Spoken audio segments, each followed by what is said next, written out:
Hey guys, welcome back to another episode of the Music Den. I'm your host, Armando Venditti. Hoping you guys are having a good day.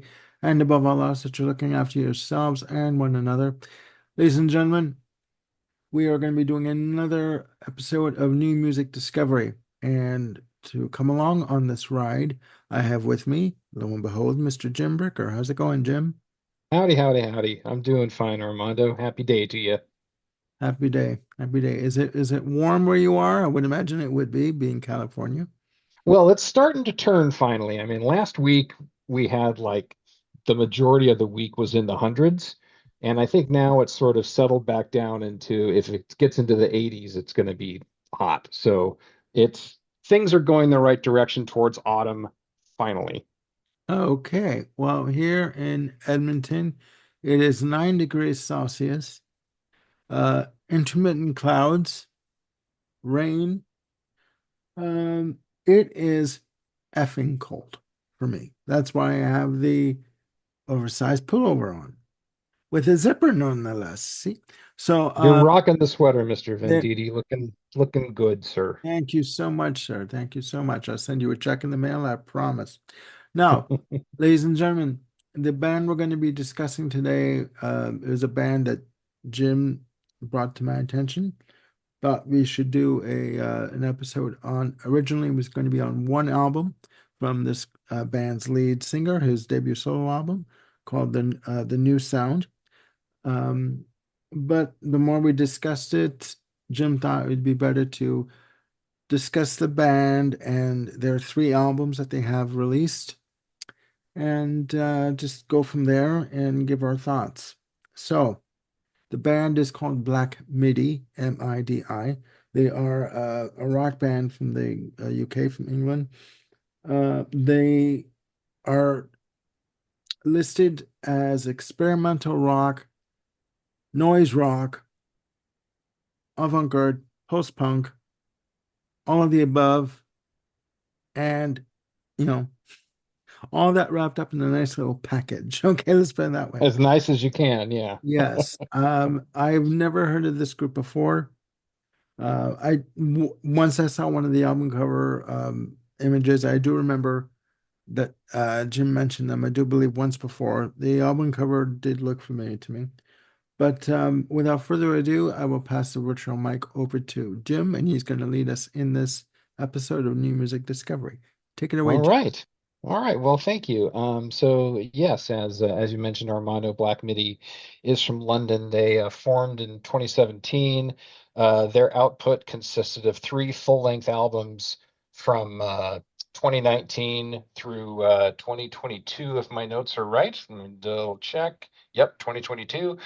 Um, you pretty much called it in terms of the number of labels that you could put on them as like hyphenated rock, whether it's experimental rock, math rock, art rock, prog rock, noise rock. I mean, it kind of covers it all. Mm, Um, the term black MIDI is actually it's a music genre in and of itself, and it consists of compositions that uses MIDI files to create a song or a remix containing a large number of notes. So if you like a great example of that people might know of is Frank Zappa's composition The Black Page, which is, one of the most difficult drum tracks ever composed. Um, because the music sheet is just filled with black of just the notes that you have to do, tuplets inside of tuplets, things like that. So that gives you an idea of kind of where this band's head was at. This is not easy listening. This is not yacht rock. no. In fact, as I was thinking about how to describe it, um, I kind of settled on an image that says, think about Tool meeting Frank Zappa in an Edinburgh pub And where having a the baby. jukebox, where the juke, no, but they're there having a good time, and the jukebox is filled with Talking Heads, Arcade Fire, Sonic Youth, Radiohead, Ornette Coleman, Sigur Rós, My Bloody Valentine, King Crimson, Primus, Carl Stalling, John Zorn, and Tom Jones. And that begins to kind of approach all the different musical genres and variety I hear in this band. I don't know if you caught any of those things and you can go, yeah, or you're just overwhelmed. I'm I'm going to be flat out honest with you.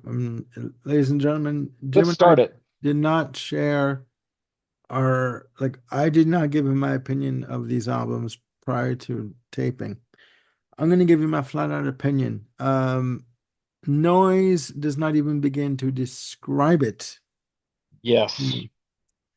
Um, yeah, it's So all hold that thought. Let's okay. get into that. So the one of the main guys about this band, I don't know if he is the founder, but he's definitely one of the principals in the band and was with it throughout its incarnation, is a guy named Jordy Greep, and Greep. And as you mentioned, he has a debut solo album out called The New Sound, which is getting a lot of attention.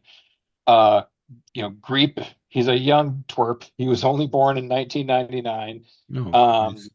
he first kind of, started playing live around age 11 when he was playing in gospel churches. Not that he was particularly religious, but that he got the chance to really sort of develop as a musician within church environment, just getting in and playing and practicing all the time. Uh, Greep is also a huge fan of boxing, a pugilist, he might, picture himself as. And he has this quote that says, in boxing, there's just intensity nonstop. Everything is over the top in boxing. And that's kind of with our stuff as well. If there is a more emotional song or whatever, it's pushed to the max. It's very brash and almost comedically intense. And I thought that that was an excellent way to describe the music of both Black Midi and Geordie Greep, is that it is comedically intense or just intense. Yeah, that would be a word to describe them. Yeah. Intense. Yeah. So we'll start talking about the music at like the styles of music as we go through the record. Now, usually I'm not a fan of just intense.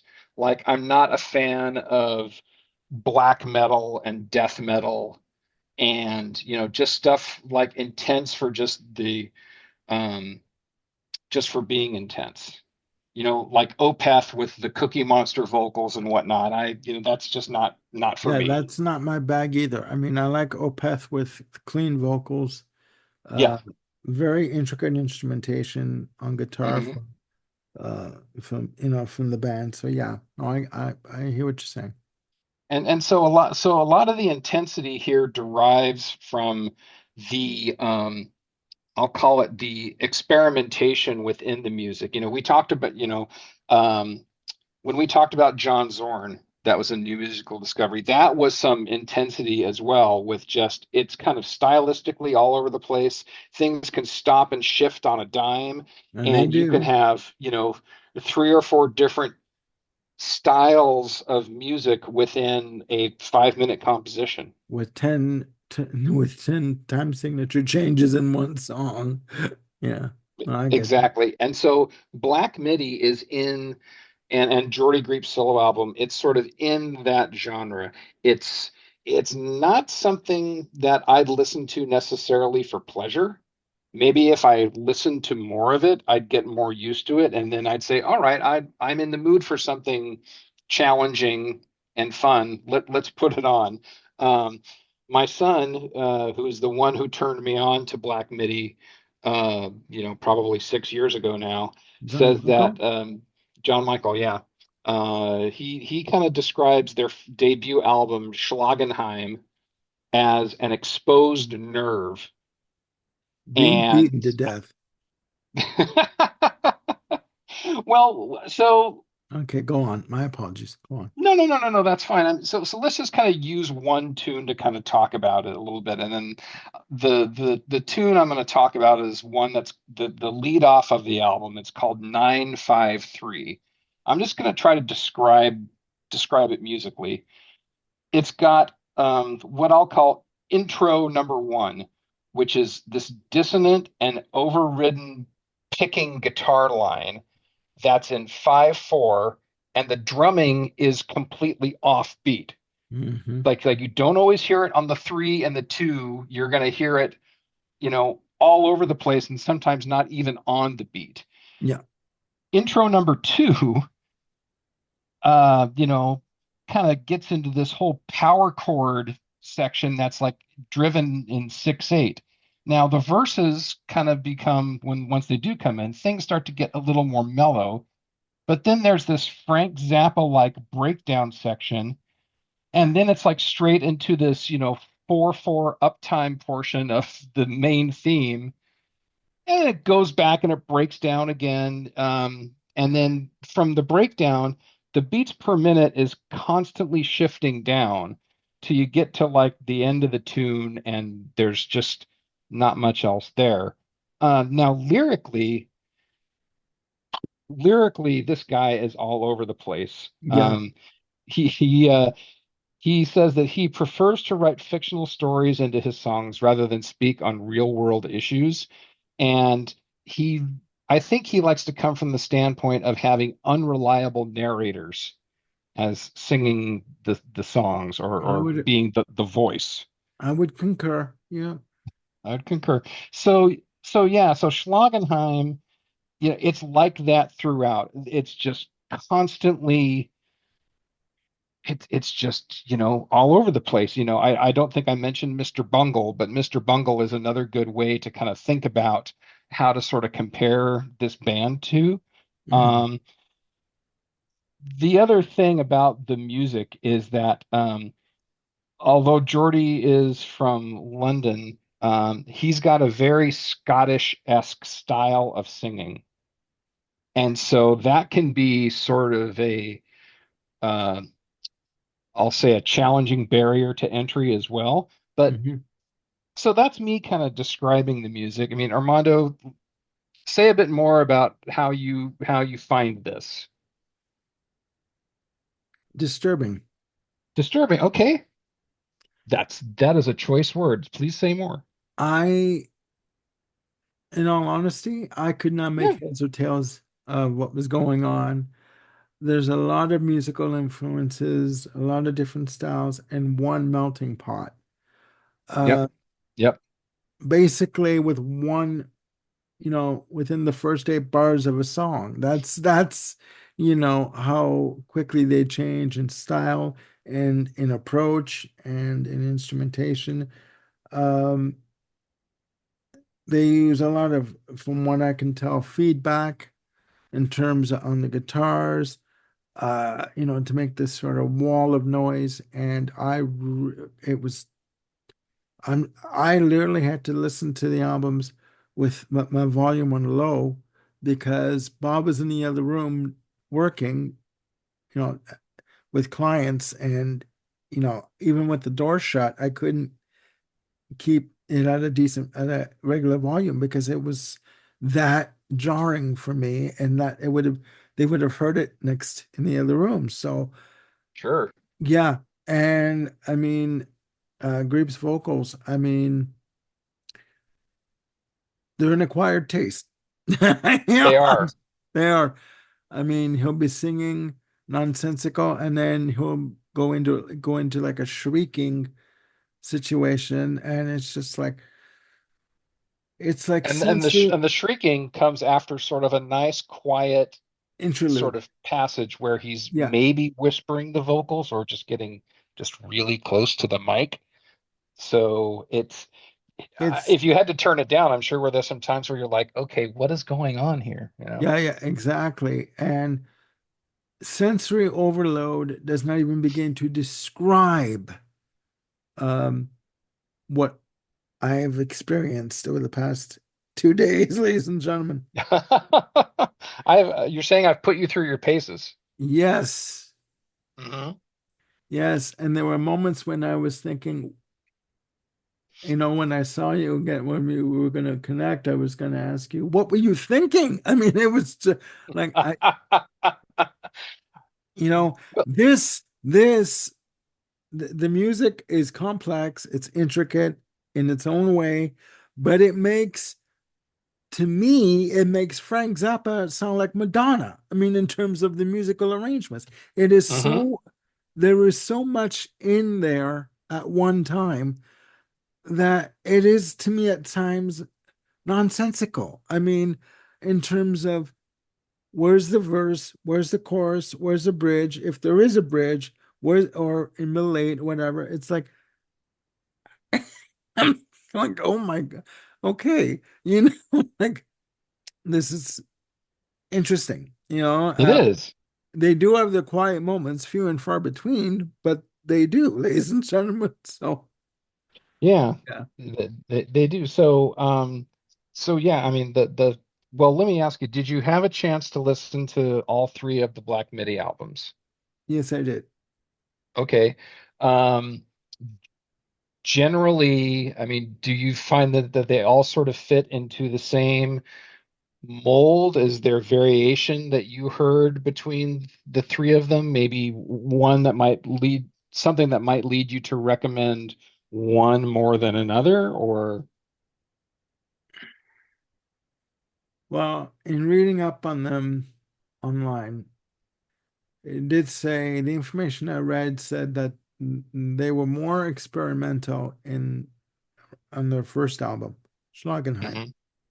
Yep. And then they got into more of the, proper song structure on Cavalcade and Hellfire. But, I mean, to me, if I was to recommend an album, Hmm. it would be Hellfire. It would be Hellfire. Okay. Yeah. That's probably where I would land as well, because I think, like you're saying, it has more traditional song forms, if you will, that you sort of hang your hang your coat on and just Mhm. sort of connect with, while there's still, I see Schlagenheim as being like incredibly frenetic. Um, the Manic. second one, Cavalcade, is probably a little less frenetic, but then it kind of gets back up again with Hellfire. So there's just like this dip and then back up again. Yeah. And y- yeah, I would agree. I do think that how can I put this diplomatically? Um, You don't have to be diplomatic on my account. Personally, these are not albums that I would go back to myself. Sure, Like I'm sure, being totally honest with you. right. Um, for though, I mean, my personal opinion, Frank Zappa and Black Midi's down here, like way down. I'm sorry. I mean, because you were mentioning the Frank Zappa Yes. uh influence or reference. Yeah. For those that like experimental music in terms of a little bit of R&B, a little bit of rock, all mixed together with heavy guitar chords and maybe feedback used as part of a soundscape, as part of a piece. This is for you. Um, but yeah, I, it was hard. I'm being honest Hmm. with you. It was hard to listen to these albums. It literally took every bit of strength I had. And Yeah. yeah, I mean, this isn't something that I would put on for background music, and I definitely sort of no, have to be in the mood or want to sort of go down this road.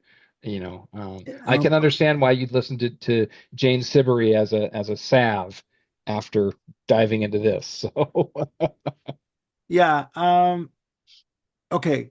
The best way for me to describe these albums hmm. is a musical brain hemorrhage.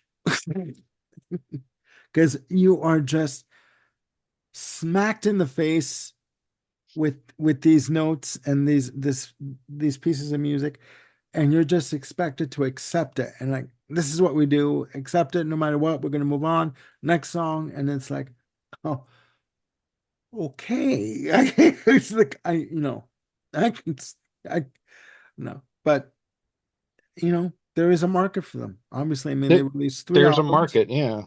There's a market. They released three albums. They were signed to Rough Trade Records, um, which I do believe is a UK label. Hmm. Um, and yeah, they've gone on indefinite hiatus as of 2024, as I think we said previously. Um, Hmm. Let me ask you something. Sure. What has drawn you to their music? Well, I don't think I would be as open to this music as I am without sort of having the school of King Crimson, Frank Zappa, John Zorn, sort of already in my head. I mean, those things definitely laid the groundwork for me to be able to um, have a hook into this music. Because you're right, this ain't pop music. This ain't even jazz. I mean, No. it's not punk. It's this weird amalgam of everything. Um, let me just throw a description in here about this. So this Go is a ahead. description of that comes from genius.com describing one of the songs called Sugar Tzu. So it's like a combination of Sugar Ray Leonard and Sun Tzu. And this song, they say it's a jazz fusion track. The sound is like a roller coaster of tranquil and melodic arpeggios leading into explosive riffs and horn sections. The ending of the track is an almost prog rock-esque rumble, followed by tension-soothing, blaring horns and percussion. So, tension-soothing and blaring usually don't go together in the same sentence. So, No, but they're but it's accurate to kind of describe the the musical overall brain hemorrhage or the vibe. chaos of what's Yeah, sort of going on in this music. yeah, yeah. No, definitely, definitely. Yeah, I can see that as a description. I can see that. So let me ask you this. So in going from the brain hemorrhage chaos of the Black Midi albums, how did you find the new sound, Jordy Griep's debut album? To be honest with you, I found the new sound, in all honesty, to be a continuation of what they were doing on Hellfire. Hmm. Okay. With songs like, Blues and Terra and Holy Holy, which there's a video for, which what the hell is he doing in a bowling alley? I'm sorry. He looks like he's having the time of his life, getting I strikes know, and having cocktails. I know. And whenever he starts doing that damn tap dancing, I want to knock him over. I mean, I just want to pick a bowling ball, and just hit him in the gut and just like sit down. Okay, I'm sorry. Hmm. Because oh, to me, it's like, no, I can't, you know, I can't do this. Yeah. So we're recording this on October 11th. I first heard about this album a week ago when John Michael, my son, texts me and he's like, "Dad, Jordy Griep, the leader from Black Midi, has a new album out. It's great. It's amazing." And I'm like, "Okay, tell me more." And his quote was, "It's like Black Midi blended together with Milton Nascimento and Steely Dan." I don't hear the Steely Dan Well, and in I section. don't necessarily either, but it's funny because I asked some of my friends that I have on Twitter to kind of like, hey, take a listen to this, and what do you think? And about half the people got back to me and said it's too jazzy, and I went, really? There Too are jazz jazzy? elements Right. on a new sound. There are jazz elements. Hmm. Not enough to call it a comparison to Steely Dan, in my very humble opinion. I would agree. I mean, the jazz elements that are there feel more like, Latin jazz. Yeah, I would say so. I mean, calling this album a comparison to Steely Dan would be like comparing Liberace to Pink Floyd.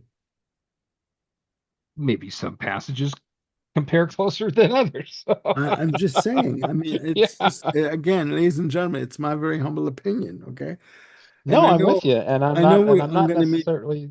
yeah, no, I know I'm gonna meet John Michael at some point, and he's probably gonna blast me for that for that comment. But sorry, John Michael, but it's just it's okay. Again, I do see Jordy Griep's, solo debut as a continuation somewhat of Hellfire, right? Yeah.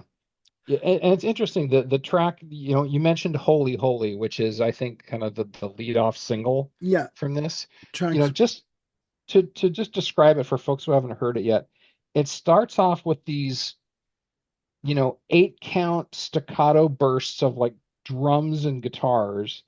And then when it finally gets into the first verse after it, the staccato thing repeats after some pretty, on fire guitar playing in between them.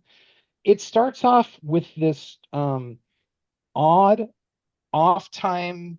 It's in four, but there's all these odd off time beat punctuations that happen where it's like the music wants to settle into a steady 1 2 3 4, 1 2 3 4, but the drums are like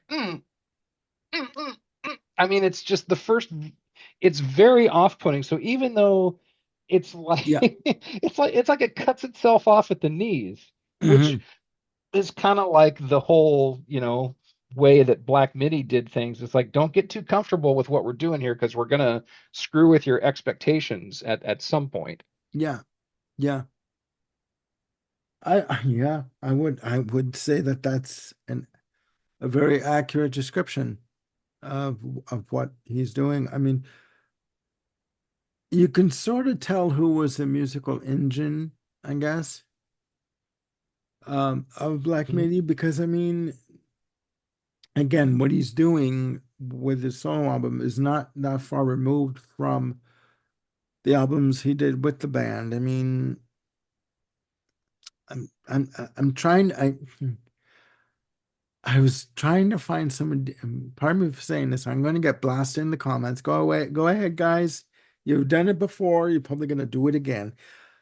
Personally, for me, I was trying to find some redeeming qualities in these albums. I can't. I just, Okay. it's just too much of everything at once and nonsensical. And it's like, how can I put this? Here's the Queen analogy. Freddie Mercury's cook, Joe Finelli, used to say that going shopping with Freddie Mercury was like being hit in the head with a hammer. It felt so good when it was finished, when you stopped. Fair enough. Okay. Like, I mean, Yeah. a little side note, he would spend money like you would not believe. I mean, there was this, anyways.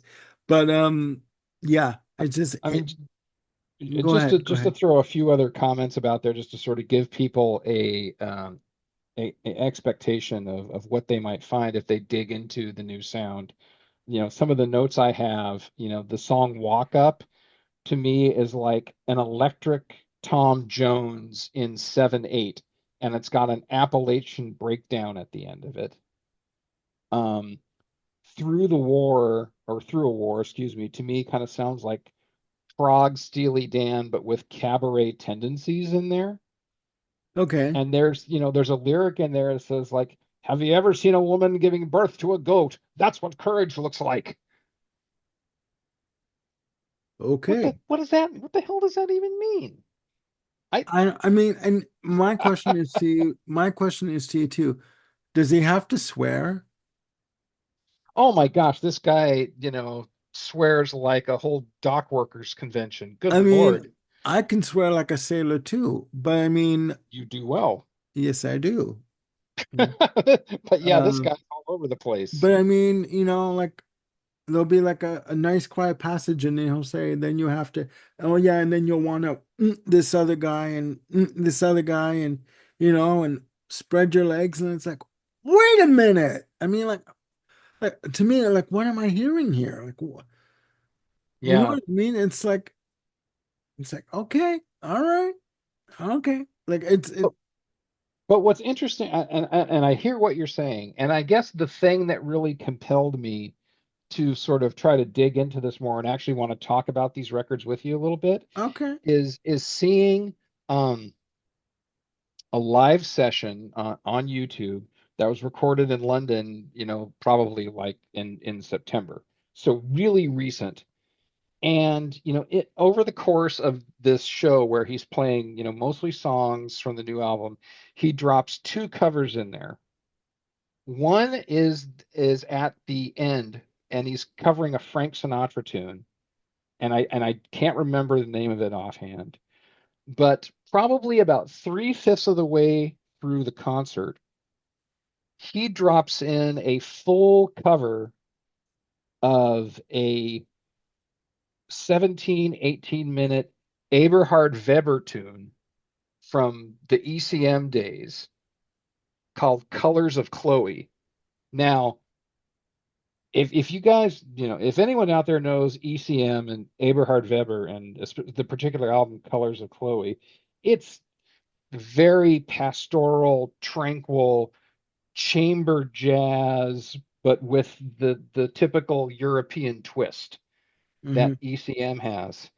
And he and his band, which had a bass player and a cellist, three horn players, two guitarists, including himself, um, they did this faithfully.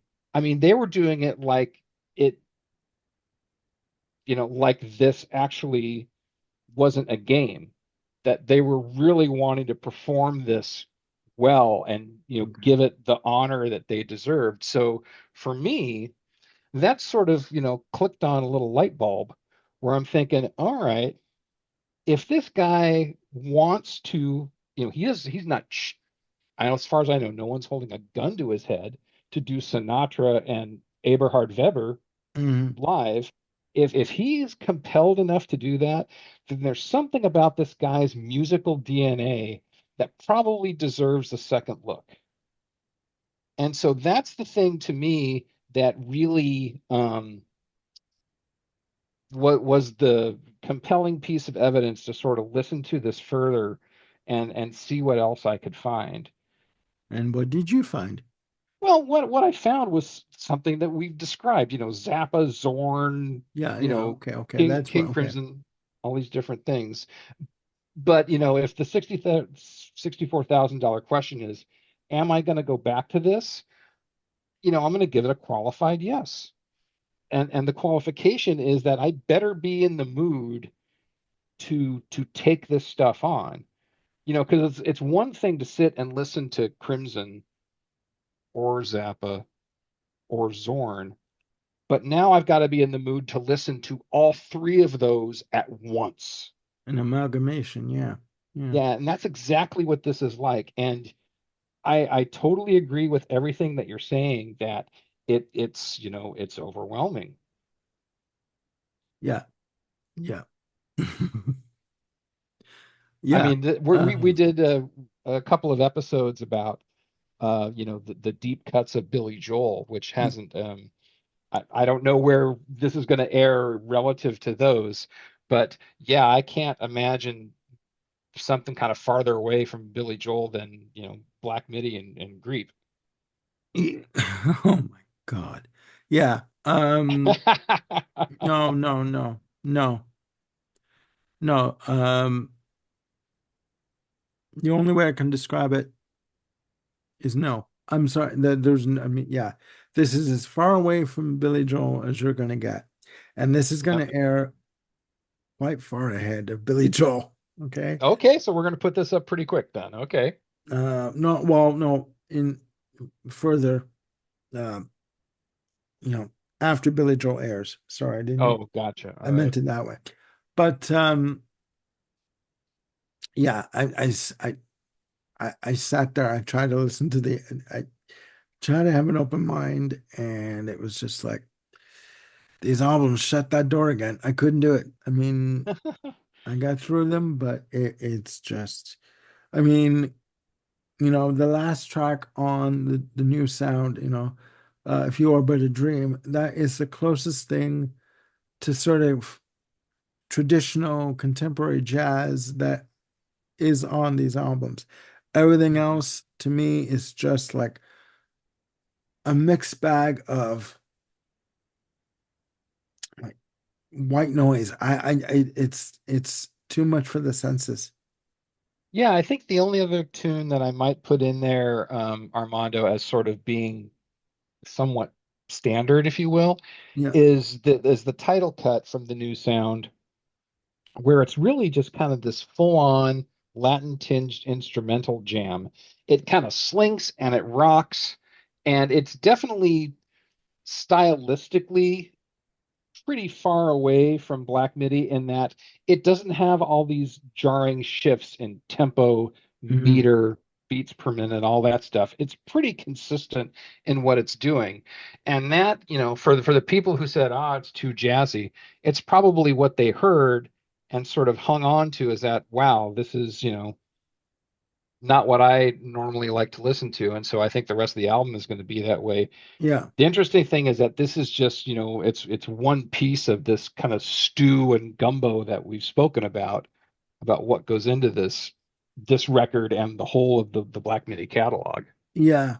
Yeah. It's something.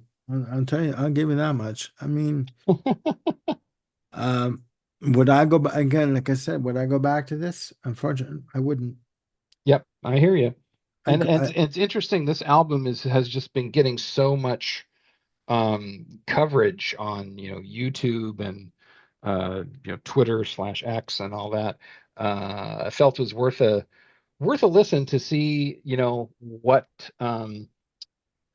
how it sort of falls on new ears. Well, I mean, there's nothing wrong, I mean, with listening to new music and trying something new.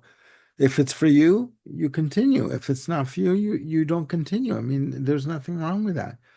Yep. Um, I give it a good college try, but it's just no, Yeah. I it's not there for me. And but you know what?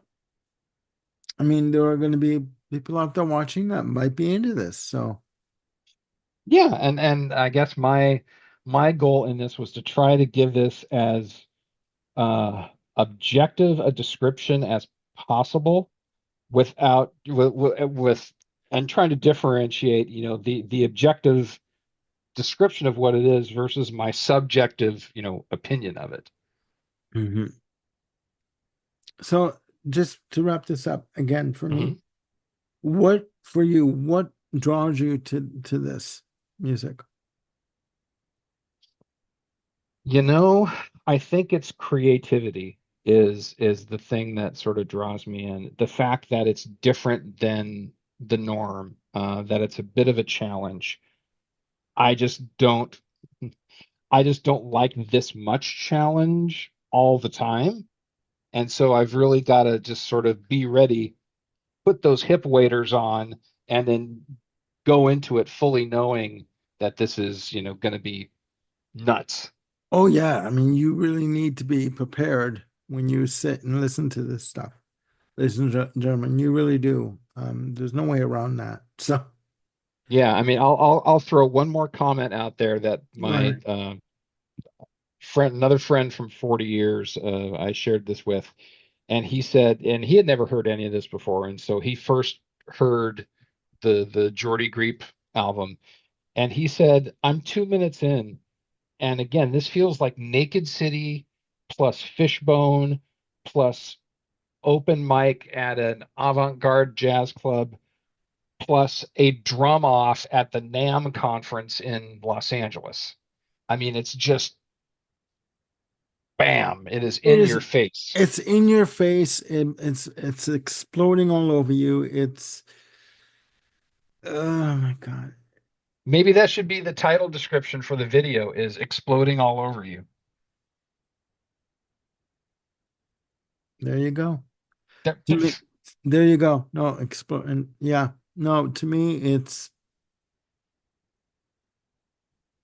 sonically, it's too much. Yeah. It's just. you're bombarded with so much in 8 bars, for example. The first 8 bars there, it's just like,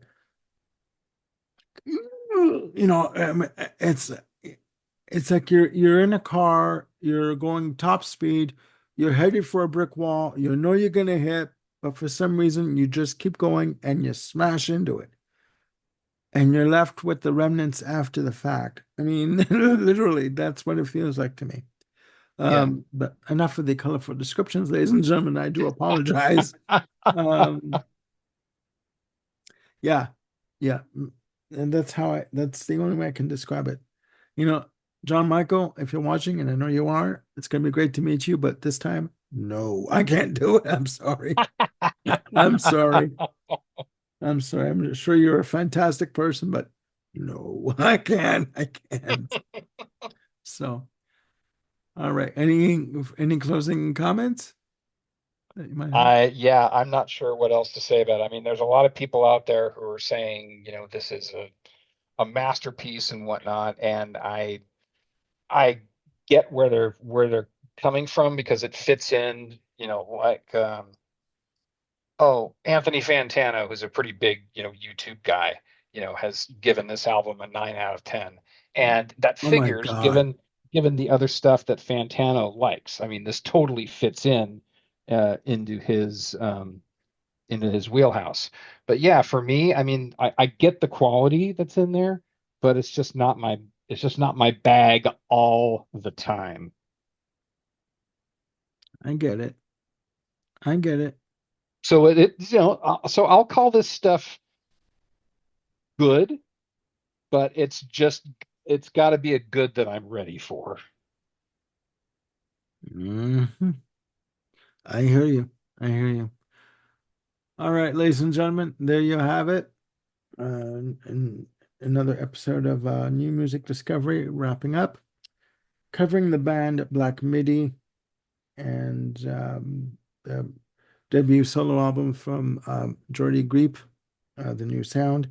Ladies and gentlemen, if you have heard of these albums, and I know you probably have, even the new solo album from Jordy Griep, please put down in the comments down below your opinion of these albums. Am I missing something? Like, am I missing something? I've never claimed to know everything there is to know about music. I know what I know, and I'm happy to share what I know. I'm no music expert, neither is Jim, but Oh, you know, maybe I am missing something. So once you hear these albums, please let us know what you think. Again, in the comments down below. And yeah, you know, you're not always gonna like everything you hear. darn right. That's just not the case, right? You're not always gonna, oh, that you can't like everything you hear. It's impossible.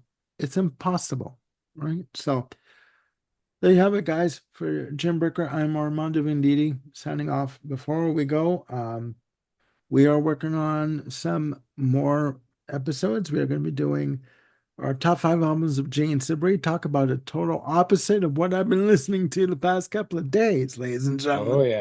yeah. Top 5 albums of Jane Siberry, a fantastic singer-songwriter from Toronto, Ontario. Very underrated, in my very humble opinion. And And we're going to record that album on Thanksgiving Day for Canada, as I recall. yes, we are recording the episode for Jane Siberry on Monday, October the 14th, uh, for um, for Canadian Thanksgiving. And yeah, that's pretty much it for now, guys. So yeah, and before we go, I'd like to wish everyone out there who does celebrate Canadian Thanksgiving a very happy Thanksgiving. Please look after yourselves. Please, if you're out with family this weekend, have a good time. Not too good of a time, but have a good time. And please get home safely if you're out and about, you know, celebrating with family. And we will see you very soon with more episodes. Right? Bye for now.